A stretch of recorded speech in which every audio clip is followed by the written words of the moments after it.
no encontró la confianza. Así que Martos, con su gabinete renovado, va por la confianza y esperemos todos que la respuesta del legislativo esté a la altura de las circunstancias. Fernando, Carlos. Buenos días, Mónica. Buenos días, Carlos. Como tú lo has dicho, es muy importante que el gabinete Martos pueda hacer una exposición que convenza a los congresistas por una razón simple, que no es política. Necesitamos tener un ejecutivo en orden de ejecución, precisamente porque la situación que estamos viviendo con la pandemia es muy grave, más grave que la semana pasada. Se trata de vidas humanas, se trata de una acción rápida del Ejecutivo a través de todos sus organismos en el conjunto de nuestro territorio. Hemos visto ayer lo que ha pasado en Huánuco, en donde el gobierno central ha tenido que intervenir. Es decir, de lo que se trata acá es de tener un Estado al servicio de los ciudadanos, y eso supone un clima de armonía en el Congreso que esperemos que hoy pueda ser garantizado. Yo mencionaría también en el contexto internacional el anuncio de esta vacuna rusa que ha sorprendido a muchos. Falta saber cuán creíble es, puesto que es un país que no cuenta con una prensa libre plena, que no cuenta con publicaciones científicas independientes que puedan criticar los planes y los anuncios que hace el gobierno. Hay en consecuencia el riesgo de que se trate de una manipulación política de la ciencia, de la misma manera que vemos en otros países. De manera que prudencia frente a la ilusión de la vacuna, porque la solución no es por el momento esa, sino la disciplina de la mascarilla y el lavado de manos y la distancia social. Sí, efectivamente, solamente para decir en ese sentido, Fernando, esta es siempre la amenaza, pues en un país, como tú dices, que no cuenta con una democracia ni cuenta con una prensa libre. Se hace todo, ¿no?, lo que calce a la altura del dirigente, que en este caso es Putin. Pero Carlos tenía algo que agregar en el ámbito nacional. ¿Cómo estás, Mónica, Fernando? Buenos días amigos de RPP. Sí, con respecto a la presentación de este gabinete, hoy, Mónica, Fernando, es un martes de Martos, como se dice, y tendremos ya la posibilidad, hemos conversado con los voceros de bancadas, hay una disposición para otorgarle la confianza al gabinete ministerial. Obviamente está primero el deseo de escuchar, pero creo que la disposición es mucho más, diríamos, positiva a como lo veíamos previo a la presentación del gabinete cateriano. Y con respecto al señor Aguiar, efectivamente desde el 2018 era consultor en temas políticos, un consultor externo, pero recordemos que él estuvo desde el 2016 en la campaña electoral que le permitió a Pedro Pablo Kuczynski llegar a la presidencia de la República. Pero tenía una gran influencia en el presidente Vizcarra, claro. O sea, los entretelones de la salida, podemos imaginarlo, pero hasta el momento no podemos dar detalles. Pero eso es parte, digamos, del manejo político, Carlos, Fernando, y nos vamos de inmediato a conectarnos con la congresista de Alianza para el Progreso, Carmen Omonte, con quien hemos conversado también las semanas anteriores. Y ella es una figura de Alianza para el Progreso que en el caso específico de Cateriano, pues se votó además militantemente en abstención, lo que en algún sentido llamó la atención. Esperemos que hoy tengan una idea más clara respecto a cuál será la respuesta en relación a lo que presente el presidente del Consejo de Ministros, Walter Martos. ¿Cómo le va, congresista Monte? Bienvenida a Ampliación de Noticias. Muy buenos días, Mónica, Fernando, Carlos, gracias por la invitación. Buenos días. Buenos días. El ánimo de Alianza para el Progreso va a ser siempre en la línea de buscar lo mejor para el país. Recordemos que en marzo presentamos nuestra agenda país como partido político ante el presidente Vizcarra en Palacio de Gobierno. Esa agenda país coincide en el fondo con los puntos presentados por el presidente Vizcarra en su Pacto Perú, el discurso de 28 de julio. Así es que estamos totalmente, creo, alineados en la búsqueda de qué es lo que realmente necesita el país en ese momento de guerra. Estamos enfrentando la muerte, la pobreza, el desempleo. Por tanto, las medidas que esperamos sean planteadas hoy por el Premier Martos pues fueran sean así, medidas de guerra, de acción inmediata, porque eso es lo que necesita la población y nuestro apoyo en esa línea, entonces será total. Bueno, obviamente la motivación, congresista Omonte, imaginamos todos, así debe ser, lo de los buenos peruanos es querer lo mejor para el país, pero no siempre a través de las representaciones se responde de la mejor manera para el país, eso hay que señalarlo también. Se lo he preguntado en varias ocasiones, ¿cuál es la diferencia que usted ve entre una figura como Cateriano y la figura de Martos para tener mejor predisposición de darle la confianza? ¿Cuál es la gran diferencia que usted vería en una semana de cambio de gabinete? En primer lugar, es una fortaleza de Martos el hecho de que ya ha estado en acción. Ha sido ministro de Defensa, ha estado en acción en estos últimos meses de pandemia y evidentemente los errores y aciertos que se puedan haber cometido pues forman parte ya de una experiencia que tendrá que ponerla ahora desde ya este cargo de mayor responsabilidad. La experiencia es fundamental. Personalmente yo considero que sí es una fortaleza que haya pertenecido a las Fuerzas Armadas, pues es una de las instituciones en la que sus miembros están obligados a recorrer, a conocer todo el país de punta a punta, y siendo un país tan complejo geográficamente, tan complejo en la dispersión poblacional, en necesidades y expectativas que se tienen, este sí es un punto a favor de quien tenga un cargo de decisión en nuestro país. Entonces yo creo que esas líneas son importantes. Paralelamente, y lo que expresan los congresistas que han tenido ocasión de trabajar en un momento con él, es de eso, que es una persona muy conciliadora, de consenso, es una persona serena en la toma de decisiones, en la que el temperamento también es evidentemente importante. Yo creo que en general todas esas son fortalezas que esperamos sirvan ya en su gestión, pero hoy esperamos, más allá de la gestión que debiera de tener la posibilidad de tenerla, pues qué es lo que nos plantea como políticas de gobierno en esos temas que ustedes también han mencionado, ¿no? Salud, economía, trabajo, que son esenciales. Señora Omonte, usted tiene razón de mencionar temas esenciales. Sin embargo, no es en torno a ellos que se han producido las divisiones durante el pleno del martes pasado, sino, como usted lo sabe mejor que yo, en torno a dos otros temas que son la minería y la educación. ¿Qué prevé usted que Martos pueda decir que irrite menos o que genere menos desconfianza sobre esas dos actividades que ambas son esenciales en nuestro país? Gracias, Fernando. En primer lugar, es importante seguir aclarando, porque lo he hecho en otras oportunidades, que en ningún momento estuvo en cuestión la salida del ministro de Educación, para no darse la confianza al gabinete cateriano, ni menos la reforma educación, la SUNEDU, etcétera. Se acusó, creo, vilmente en general a toda la institución que ese era el punto y en el que supuestamente se había chantajeado. Eso fue habla por su partido o habla por las 9 bancadas? Por Alianza, por Alianza para el Progreso. Pero no es el caso de otras bancadas, ¿no? Sí. Creo que en general, igualmente no puedo hablar sobre individualidades, pero en general y finalmente lo que votó. Pero no solamente se tiene que ser, sino parecer, ahí estuvo el punto, ¿no? Y siempre, en ningún momento en el discurso, si ustedes evalúan las 20 horas de discurso, se centró básicamente en el tema de salud y en el tema económico por parte de los congresistas de todas las regiones. Mire, eso es lo que yo no entiendo, o sea, cómo habiendo escuchado, para los que escucharon las 20 horas de participación, podía haber quedado la idea de que el punto esencial era la reforma universitaria, y no es así. Pero señora Omonte, disculpe que le recuerde que algunos colegas suyos dijeron en el curso de la sesión explícitamente que la sola presencia del ministro Benavides era un agravio al Congreso.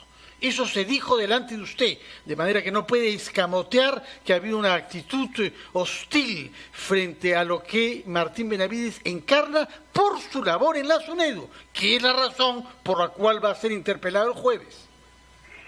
No era la posición de la mayoría de los miembros del Congreso, y eso es lo importante. Aquí lo que siempre va a valer es el voto de la mayoría, y el voto de la mayoría estaba centrado en el tema de salud y en el tema económico y fundamentalmente en la gestión en las regiones. Recordemos que cerca de 100 congresistas representan a regiones, por tanto traen la voz de las regiones. Ustedes acaban de mencionar Huánuco, yo soy huanuqueña. La gestión, por ejemplo, en ejecución del gasto del gobierno regional en la dirección de salud para enfrentar el COVID era menos del 30%. Y uno de los puntos que tiene que tratar hoy el Gabinete Martos es justamente cómo apoyar a los gobiernos regionales para que mejoren su gestión, porque es tarea de todos nosotros, pero finalmente los recursos, ¿quiénes los manejan? El gobierno central, los gobiernos locales, subnacionales, tanto distritales como regionales, y allí se tiene que plantear alternativas. Congresista, buenos días, ¿cómo está? Buenos días, Carlos. Alianza para el Progreso va a condicionar, ya que estamos hablando de ministros, hablemos ahora de la ministra de Economía, va a condicionar de alguna manera la continuidad de la ministra de Economía con relación a otro tema que es muy crítico y es el de la posibilidad de retiro de los fondos de la ONP, que varios de sus bancadas sí promueven de manera muy entusiasta, porque esa es la posición de otras bancadas. Es cierto que hay algunas discrepancias, pero igual, ¿qué va a pasar con Alianza para el Progreso? ¿También van a esperar ustedes una respuesta concreta de ella para que de ello dependa su continuidad en el gabinete? Le pido por favor que la respuesta me la dé después de la pausa, si fuera tan amable. Vamos a la pausa.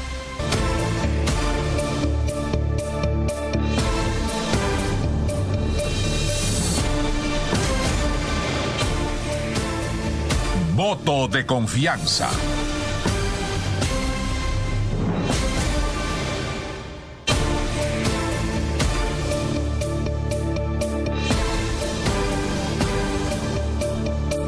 Ocho de la mañana con 19 minutos, estamos en ampliación de noticias por RPP, La Voz del Perú. Estamos analizando las perspectivas, las expectativas que hay con relación a la presentación hoy del gabinete ministerial en el Congreso de la República. Carmen Omonte, de Alianza para el Progreso, nos acompaña y le había consultado, congresista, sobre si es que hay alguna dependencia de parte de Alianza para el Progreso o hay un condicionamiento para la continuidad de la ministra de Economía. Se lo pregunté porque en otras bancadas han sido muy duros con respecto a ella. Por ejemplo, usted, que encabeza una comisión especial de reforma del sistema de pensiones, ¿qué opina sobre expresiones que ha tenido el congresista José Luna, la congresista Cecilia García, impulsando justamente interpelación y censura si es que no hay un pronunciamiento claro al respecto? ¿Qué nos puede decir? En primer lugar, que no se puede condicionar al voto de confianza a un gabinete solo sobre un tema determinado y en base a la gestión de una persona. Evidentemente hay temas pendientes de aclaración, de definición por parte del Ministerio de Economía y Finanzas, pero Alianza para el Progreso ya hizo un pronunciamiento ayer público de los temas que consideramos pendientes en el tema económico. Evidentemente sí, la respuesta no necesariamente hoy, sino sobre todo durante las semanas que vienen, en las que ya van a haber definiciones dentro del Congreso de la República y por tanto saldrán leyes en la línea tanto de la ONP como en el tema de las AFPs que el gobierno tendrá que evaluarlas para verlas si las toma inmediatamente, las firma o finalmente las observa. En ese momento se tendrán que tomar decisiones, pero hoy la presentación del gabinete no puede estar condicionado a la presencia o no, o decisión o no del Ministerio de Economía y Finanzas. Sería totalmente irresponsable. No hablo de hoy, hablo de después, como usted dice, cuando el gobierno tome decisiones sobre estas posibilidades, AFP y ONP. Si es que el gobierno insiste, congresista, en su negativa, incluso ha adelantado que va a presentar acciones de inconstitucionalidad, ¿cuál sería la respuesta en ese momento de Alianza para el Progreso? Allí sí podrían ustedes optar por censura. Tendremos que evaluar lo que suceda, no nos podemos anticipar, pero lo que sí podemos decir en ambos temas es lo siguiente. La comisión que presido de reforma del sistema previsional está planteando un nuevo sistema. Evidentemente la idea es que sea un sistema integrado, que hoy no tenemos un sistema divorciado y sobre todo que incluya a aquellos que no están en el sistema, que es más del 72% de peruanos de la población económicamente activa que están fuera del sistema. Pero justamente por eso, solamente... Sí, detenernos ahí, congresista Omonte, justamente por eso, porque se está debatiendo una reforma integral del sistema de pensiones, que es una cosa muy grande, un cambio estructural dentro de la mirada del tema de las pensiones, que es importante explicar, debatir y no andarse por las ramas en términos populistas. Si supeditan, no me refiero a usted específicamente, pero hablo de su partido, pero también de otros partidos que pueden además coincidir en intereses y que queda claro, por ejemplo, en el caso de Podemos Perú, se supedita el hecho de una iniciativa distinta a esa para que permanezca o no una ministra de Economía en medio de una pandemia, nos parece, desde el punto de vista, digamos, de la reflexión nacional, una irresponsabilidad. Nosotros como Alianza para el Progreso somos sumamente responsables, no estamos pretendiendo debilitar un sector que es vital en este momento en nuestra economía, pero al margen de ello, sí, volviendo al tema ya de los temas puntuales, tanto en la ONP y en el caso de las AFPs, se tiene que tomar en cuenta que estamos en circunstancias totalmente excepcionales, no estamos viviendo un momento ideal. Por tanto, las medidas tendrán que ser excepcionales, tendrán que ser medidas de guerra. En el caso de las AFPs, si finalmente se aprobara el dictamen que hoy ya tiene la Comisión de Defensa del Consumidor, de permitir que aquellos que no han aportado más de 12 meses al sistema, que ya son personas, son peruanos que ya se encuentran fuera del sistema, eso implicaría alrededor de un retiro de 26.000 millones de soles de los quedarían alrededor de 100.000 en el sistema, no es que no se quedan con recursos, se quedaría alrededor de 100.000 millones en el sistema manejado por las AFPs. Esos 26.000 millones que podrían ser retirados de ser aprobados, porque finalmente hay varias etapas que tienen que pasar, son dictámenes que tienen que perfeccionarse, se tienen que probablemente modificar plazos, modificar rangos de edades, pero en el caso extremo de que se apruebe tal como está, significaría un retiro de alrededor de 26.000 millones de soles que van a inyectarse en el sistema actual peruano, que también lo está necesitando para pagarse deudas, por tanto entrarían también a los bancos, a las cooperativas, a las cajas, para la alimentación, para la salud, para poder reinventarse pequeños negocios. Y ese es el análisis que se tiene que hacer, es un análisis también frío, es un análisis pragmático y que finalmente humaniza un poco más las decisiones económicas dentro de nuestro país. Por tanto, considero que hay que tener paciencia, hay que tener calma, hay que esperar a que vayan dándose los procesos en estos dictámenes, pero hoy Alianza para el Progreso no va a condicionar la presencia o no, o la posición o no con respecto a estos temas por parte de la ministra de Economía. Eso sí es totalmente claro. ¿Qué piensa usted que sea lo que, según su expresión, condicionará el voto de otras bancadas? ¿En base a qué criterio piensa usted que van a delimitar el voto? ¿Si dan la confianza o si la rechazan? Básicamente en las propuestas del corto plazo, y de corto plazo, que se planteen temas de cortísimo plazo. ¿Cómo se va a hacer para el acceso al oxígeno, que hasta ahora no tenemos una solución evidente, a los cilindros de oxígeno, que poco se habla? De nada te vale tener plantas, se está promoviendo, que es importantísimo, que se planteen la creación de plantas, pero si no hay cilindros de oxígeno, nuestros hospitales, nuestros centros médicos a nivel nacional no pueden recargar de oxígeno. Hace 2 días me comentaban en Ayacucho, por salvar la vida de una persona, una familia tuvo que lograr tener 5.500 soles para un cilindro de oxígeno. Esa es la realidad que está pasando los peruanos, y si el Premier Martos plantea alternativas del corto plazo en estos temas, tengo la certeza que los congresistas no van a poder oponerse, porque finalmente estarían traicionando la expectativa de la población. Congresista Omonte, yo quería aprovechar la oportunidad para consultarle otro tema vinculado también al trabajo congresal. ¿Usted está de acuerdo con que se hayan restituido las semanas de representación? Se lo pregunto porque sabe que el nivel de contagios está aumentando, hay que tener sentido de la oportunidad. Es también importante que un congresista vaya a su región y conozca la realidad in situ, pero en este momento, con el aumento alarmante que tenemos de contagios y de fallecimientos, sabiendo que los congresistas muchas veces se desplazan con 1 o 2 personas, sus asesores, ¿le parece conveniente que se restablezcan estas semanas de representación y además cobren obviamente el monto por gastos de representación? ¿Qué es lo que yo veo, Carlos? A diario, a través de la información que yo tengo, por ejemplo, de los congresistas de las regiones, que en el caso de Alianza para el Progreso son 20, es que están trabajando permanentemente en sus regiones.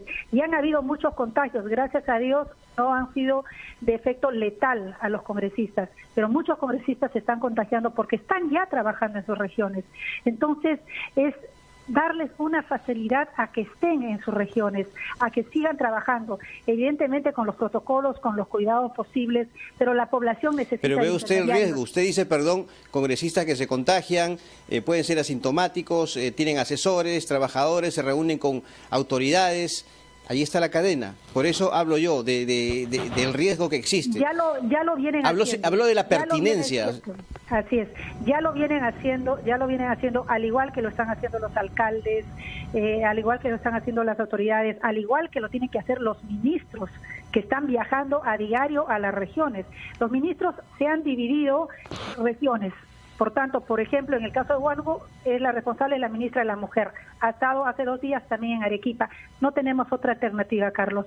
Las autoridades tenemos que cumplir un rol, tenemos que estar al lado de las personas. Responde bien el hecho del pago de la semana de representación, porque también un sentido de austeridad en este momento sería conveniente, ¿no?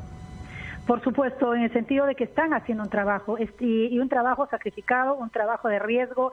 Yo valoro mucho realmente a todas las autoridades, no solamente congresistas, a los ministros, a los funcionarios, a los miembros de las Fuerzas Armadas, a los alcaldes que están trabajando de la mano. Evidentemente tienen que cuidarse, eso sí, pero no hay alternativa. El pueblo necesita ver a una autoridad.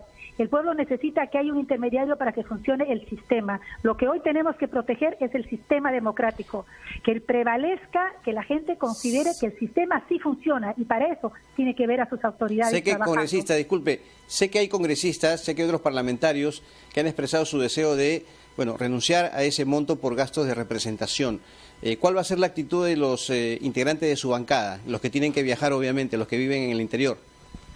Sí, evidentemente esos congresistas no van a trabajar esa semana y se van a quedar en sus hogares protegiéndose, evidentemente no tienen derecho a tener... No, aunque viajen, han decidido renunciar. Sé de un buen número de parlamentarios. Es decisión de cada bancada, de cada miembro, si considera, más allá de por el tema de representación, si consideran que parte de sus sueldos los están donando, como yo creo que ya viene sucediendo. La necesidad de la gente es tan grande que creo que ya sin necesidad de anunciarlo públicamente, muchísimos congresistas tienen que dar parte de su sueldo para atender necesidades básicas, porque la pobreza y el hambre es realmente demandante en este momento, y creo que en general uno no puede evadir a esa necesidad de ayudar. Bueno, más allá de eso, que debería ser comprobable, lo cierto es que los gestos en este momento para la población son muy importantes, y uno de ellos tiene que ver con la austeridad que debemos mostrar todos en una circunstancia tan exigente como la de hoy. Lo otro les va a generar una reacción contraria, obviamente, de la población. Congresista Monte, como siempre, gracias por su disposición a conversar con Ampliación de Noticias. Hasta cualquier momento estaremos siguiendo el debate y la presentación de Walter Martos y su gabinete en el Congreso de la República. Pausa. Muchas gracias. Que Dios nos ilumine. Gracias. Hasta luego.